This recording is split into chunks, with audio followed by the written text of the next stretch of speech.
এ যদি হাতে আইন তুলে নেয় তাহলে উচিত ছিল বিদ্যালয়ের শিক্ষক বিদ্যালয়ের ছাত্রদের ওরকম ওকে ধরে আচ্ছা করে কেলানি দেওয়া উচিত ছিল। কারণ আইন তৃণমূল কংগ্রেসের লম্বা চুল কানে দুল্লা নেবে, আর আমরা সাধারণ মানুষ আইন তুলে নিতে পারবো না। সুতরাং নিজের সেফটি অ্যান্ড সিকিউরিটির জন্যে এরকম হলে দল বেঁধে আপনারা আইনটা তুলে নিন, আচ্ছা করে মেরে পিঠে চামড়া তুলে দিয়ে ছেড়ে দিন। শিক্ষামন্ত্রী কুলু বেঁধে বসেছে, কারণ ওনার এখন চিন্তায় ঘুম নেই। এই যে একাদশ দ্বাদশ পরীক্ষার দিন যে সাংবাদিক সম্মেলন করেছে, সেই সাংবাদিক সম্মেলন ওনার পাশে যে বসেছিল চেয়ারম্যান সিদ্ধার্থ মজুমদার, তিনি যা বলে দিয়েছেন 10 নম্বর নিয়ে, এখন সেইটার জন্য ওদের সবার মুখে কুলুপ, পুরো মিথ্যা কথা বলে গিয়েছেন সিদ্ধার্থ মজুমদার। এই তথ্যটা আমার নয়, এই তথ্যটা কলকাতা গেজেটে, যেখানে পরিষ্কার করে কে 2 নম্বর পাতায় কেতে বলে, আমার বানানো নয়, বলে দিয়েছে ইন্টারভিউ লিস্ট কিসের উপরে হবে, ইন্টারভিউ লিস্টের পর অরাল ইন্টারভিউ। একেবারে কাকদ্বীপের যে চিত্র দেখতে পেলাম, ভারপ্রাপ্ত প্রধান শিক্ষক, তাকে রীতিমতন মারা হলো, এবং তারপরেও যে তৃণমূল নেতার বিরুদ্ধে অভিযোগ, সেই তৃণমূল নেতা 24 ঘন্টা হতে না হতেই জামিন পেয়ে গেলেন। এটাই তো তৃণমূল কংগ্রেসের কালচার। এই সরকারের সংস্কৃতি এত নিম্ন পর্যায়ে চলে এসেছে যে তাহলে এইবারে তো প্রত্যেকটা জায়গায় শিক্ষকদের ধরে ধরে পেটাবে। মনে হলো এ পয়সা দিচ্ছে না, পুজো চাঁদা দিচ্ছে না, কিছু করছে না, ধরে ধরে পেটাবে। তাহলে এইটাকে আরও মদত দিচ্ছে মাননীয় মুখ্যমন্ত্রী। তার মুখে কোনো কুলুপ নেই, শিক্ষামন্ত্রীর মুখে শিক্ষামন্ত্রীর মুখেও কুলুপ, মুখ্যমন্ত্রীর মুখেও কুলুপ। যে তাহলে কি স্কুলগুলোতে এই তৃণমূলের গুন্ডারাজ চলবে? শিক্ষক মশাইরা কি তাহলে নিরাপদ নয়? সুতরাং এটা মানুষ যদি সজাগ না হয়, উচিত ছিল এ যদি হাতে আইন তুলে নেয় তাহলে উচিত ছিল বিদ্যালয়ের ছাত্রদের ওরকম ওকে ধরে আচ্ছা করে কেলানি দেওয়া উচিত ছিল। কারণ আইন তৃণমূল কংগ্রেসের লম্বা চুল কানে দুল্লা নেবে, আর আমরা সাধারণ মানুষ আইন তুলে নিতে পারবো না। সুতরাং নিজের সেফটি অ্যান্ড সিকিউরিটির জন্যে এরকম হলে দল বেঁধে আপনারা আইনটা তুলে নিন, আচ্ছা করে মেরে পিঠে চামড়া তুলে দিয়ে ছেড়ে দিন। তাহলে তৃণমূল কংগ্রেসের লিডারগুলো বুঝবে যে যেখানে সেখানে গিয়ে কিন্তু আমরা এই জিনিসগুলো করতে পারবো না, কারণ পাবলিক এবার আমাদের ধরে পেদাবে। জামিনযোগ্য ধারা দেওয়া হয়েছিল পুলিশের পক্ষ থেকে, কেন? সে তৃণমূল নেতা বলে? অবশ্যই যা বলেছে তাই। অনুব্রতর কি হলো? উদম খিস্তি দিচ্ছে, মা তুলে মেয়ে তুলেই গালাগালি দিচ্ছে, তার হচ্ছে জামিনযোগ্য ধারায় তার জামিন হয়ে গেল।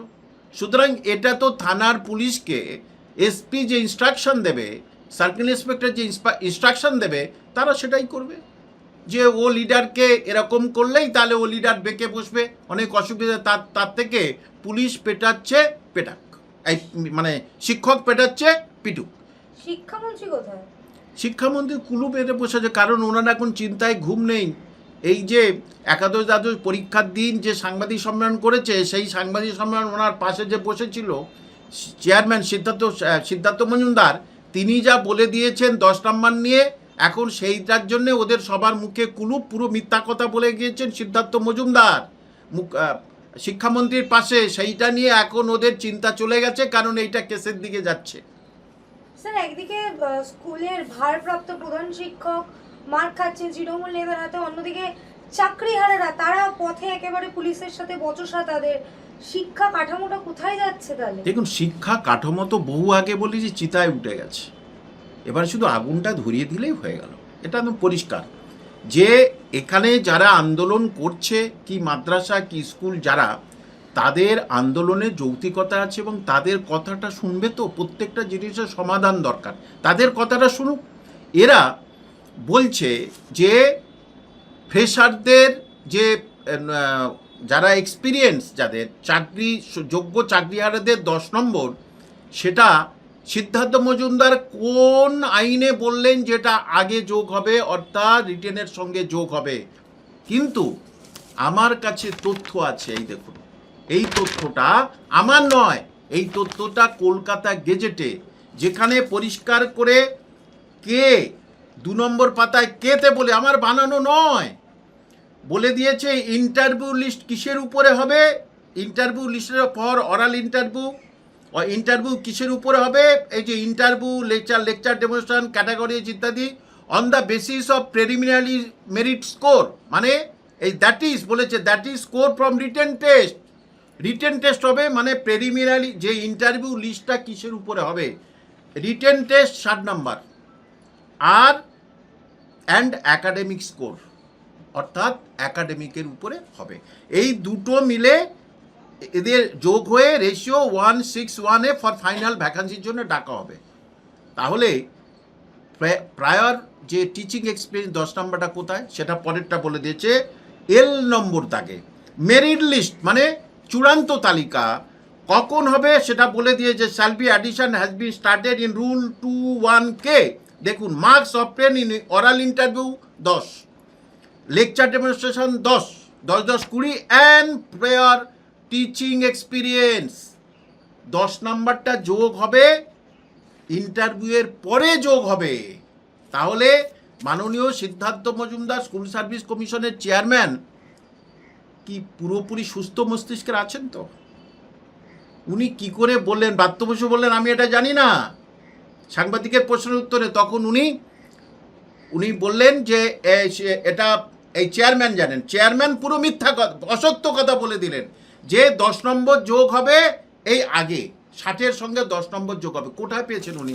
তাহলে আপনার কলকাতা গেজেটটা দিয়েছেন কেন আপনার? সুতরাং এদের যেটা আছে সেটা ঠিক, কিন্তু দেখুন যারা চাকরি হারা তারা চাকরি পাক, এটা যারা যোগ্য চাকরি হারা তাদের চাকরিতে পাক, এটা তো সবাই চাইবে, কারণ তারা তো সত্যি যোগ্য। তাহলে তারা চাকরি পাক, কিন্তু আপনি এখানে যেটা লিখে দিয়েছেন সেটা কেন লিখে দিয়েছেন? তাহলে এই পরিপ্রেক্ষিতে রিটেনের নাম্বারের সঙ্গে যদি 10 নাম্বার যোগ হয় তাহলে কিন্তু কেস হতে বাধ্য। সবচেয়ে উচিত ছিল 2016 সালে যারা পরীক্ষা দিয়েছে তাদের জন্য প্যানেল আলাদা করুন, আর নতুন যারা দিয়েছে তাদের জন্য প্যানেল আলাদা পরীক্ষা করুন, ব্যাস মিটে যেত, কোনো অসুবিধা হতো না। তাহলে নিজেরাই এইটাকে আরও লম্বা কোর্টমুখী করার জন্য প্রস্তুত হয়ে আছে বলে আপনার বললাম। আচ্ছা, যারা একেবারে নতুন পরীক্ষা দিয়েছে তাদের জন্য তো সেই অতিরিক্ত 10 নম্বর নেই, সেই জন্য তো তাহলে বলা যেতে পারে কোথাও না কোথাও গেলে তারাও সেই বঞ্চিত হয়ে যাচ্ছেন। দেখুন, এটা তো আমি এটাই বললাম, তাই যে তা 10 নম্বরটা কোনো সময়ের জন্য, কারণ রিটেনে আগে পাস করুক, 60 নম্বরে রিটেনে আগে তারা কাট অফে আসুক। কাট অফে আসলে অনেকে হচ্ছে কে যারা 2016 সালে তারা কিন্তু কাট অফে আসতে পারবে না যদি 10 নম্বর না পায়। তাহলে কি আবার অযোগ্যদের সুবিধা করে দিচ্ছে? অযোগ্যদের দেখুন, ওর ভিতরে কটা অযোগ্য আছে সে তো বুঝতে পারছি না আমি। দেখুন, আমার কাছে এই বেশ অন্ততপক্ষে 100-2-3 যারা পরীক্ষার্থী আমার তারা এসেছিল, তার ভিতরে ধরুন 50 জন আছে যারা 2016-তে যোগ্য চাকরিজীবী, তারা এসে বলছে 40, 42, 45, 46, 47 পাবো। কিন্তু যারা ফ্রেশার তারা কিন্তু বলছে 55, 56, 57 পাবো। বুঝতে পারলেন? এটা আমি নবম দশমের কথা বলি, 56, 57 পাবো। অর্থাৎ এই যারা 44, 42 পাবে এরা তো অনেক পিছিয়ে। যোগ্য চাকরিহারাদের যারা আমার কাছে এসেছে তারা যেটা বলেছে, এরা তো এমনিতে অনেক পিছিয়ে। এর ভিতরে অযোগ্য আছে, তো অযোগ্যদের 10 নাম্বারটা দিয়ে টেনে তোলার চেষ্টা করছে। তাহলে ইন্টারভিউয়ে 20 নাম্বারটা ধরে নাম্বার দিয়ে দেবে, ব্যাস পার হয়ে আসবে। কিন্তু স্যার তাহলে সেই জায়গায় দাঁড়িয়ে শিক্ষামন্ত্রী দফতর থেকে নির্দেশ দিয়েছিলেন, তিনি সাংবাদিক সম্মেলন করে বলেছিলেন, এদিকে সেই নির্দেশ তিনি নিজেই জানেন না কোথায় কোন নম্বর হবে। না, সত্যি অদ্ভুত, একেবারে ঠিক বলেছেন। কোন মুখ্যমন্ত্রীর সময় আমরা বাস করছি আমি জানি না। তিনি মুখ্যমন্ত্রীকেও ধন্যবাদ বলেছিলেন। হ্যাঁ, মুখ্যমন্ত্রী মানে ব্রাত্য বসু নিজেই জানেন না শিক্ষামন্ত্রী, অদ্ভুত ব্যাপার। মুখ্যমন্ত্রী জানেন না, ব্রাত্য বসু জানেন না, শিক্ষামন্ত্রী জানেন না, স্কুল সার্ভিস কমিশনের চেয়ারম্যানও জানেন না। ভাবুন, তাহলে জানবেটা কে? বোঝাতে পারলাম? তাহলে জানবেটাকে 10 নম্বরটা কোথায় যোগ হবে, জানবেটাকে আমরা যারা এই নিয়ে বহুদিন চর্চা করছি, ঘাটাঘাটি করছি, আমরা এই জিনিসটা জানি, এবং যারা আন্দোলনে গেছে তারাও জানে। কারণ রুলের বাইরে তো আমি বলছি না, কলকাতা গেজেটের যেটা বার হয়েছে সেইটা নিয়ে আমি আপনার সামনে বললাম। তাহলে সুপ্রিম কোর্টের অর্ডার অনুযায়ী আপনি যেটা বিজ্ঞাপন দেবেন তার বাইরে কিন্তু আপনি নতুনভাবে চেঞ্জ করতে পারবেন না। তাহলে কি করবেন? অযোগ্যদের নেওয়ার যে পরিকল্পনা সেটা কি হবে? বিষ বাও জলে চলে গেল। তাহলে সরকার কি চাইবে? পরীক্ষা যা কেস কাম হোক, যা কি হবে? কারণ এইটার জন্যে যা অবস্থা তাতে কিন্তু কেস হতে বাধ্য। আমি আগেও বলেছি, এখনও বলছি, কেস হতে বাধ্য। সেটা স্কুল সার্ভিস কমিশনের গাফিলতির জন্যে, অযোগ্যতার জন্যে, অক্ষমতার জন্যে, অগণতান্ত্রিক কথাবার্তার জন্যে, নিয়মের জন্যে। স্যার একেবারে শেষ প্রশ্ন, নিয়োগ দুর্নীতি তো প্রায় শেষের দিকেই বলা যেতে পারে, এখনো প্রাইমারিটা বাকি। অন্যদিকে যে প্রসঙ্গটি এবার উঠছে যে ট্রান্সফার দুর্নীতি, ডিপিএসসি নিয়ে প্রশ্ন উঠছে, অবৈধ ডিপিএসসি, কি বলবেন? দেখুন, ডিপিএসসি যে বৈধ সেটা প্রমাণ দেখাতে পারবে মধ্যশিক্ষা পর্ষদ, এই প্রাথমিক শিক্ষা পর্ষদ। ডিপিএসসি যে বৈধ তার প্রমাণ দেখাতে পারবে? তাহলে যে বৈধ নয় সে কি করে বৈধদের ট্রান্সফার করে? এটা হয় কোনো দিনই? যে বৈধ নয়, যার কাছে বৈধ সার্টিফিকেট নেই, যার কাছে ধরুন পিএইচডি সার্টিফিকেট নেই, আমাদের মুখ্যমন্ত্রী যেমন পিএইচডি সার্টিফিকেট নেই, শুনে খুব ভালো লাগলো আর কি, যে তার কাছে পিএইচডি সার্টিফিকেট নেই, তা তিনি কি কাউকে পিএইচডি করাতে পারবেন? নিয়ম তো নয়। তাহলে যে যে আপনার পাশে যিনি বসে আছেন উনি পিএইচডি করেছেন, তা তিনি পিএইচডি করাতে পারেন। সুতরাং যার পিএইচডি নেই তিনি কীভাবে পিএইচডি করবেন? ঠিক যার বৈধ সার্টিফিকেট নেই তিনি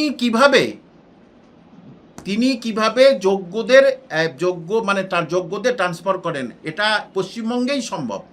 সুতরাং আরও কত কি বার হবে আপনি কিছুদিন পর বুঝতে পারবেন।